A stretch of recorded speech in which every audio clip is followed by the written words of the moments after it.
ফারুক তার 3 বছরের পুরনো প্রেমিকাকে বিয়ে করলো। ফারুক একজন বিসিএস ক্যাডার।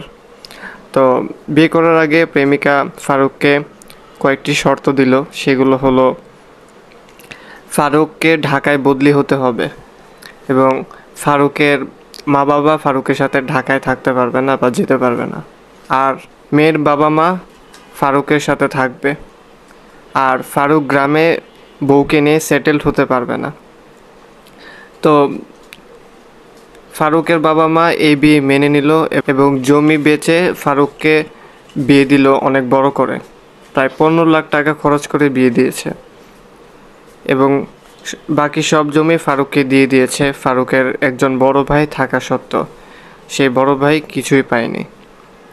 এবং এই অস্বাভাবিক বিয়ের রহস্য হলো, ফারুকের শ্বশুর মন্ত্রণালয়ের অনেক বড় দুর্নীতিবাজ। ঢাকায় এদের 8টা বাড়ি আছে এবং ওই লোকের একমাত্র মেয়ে হলো ফারুকের বউ।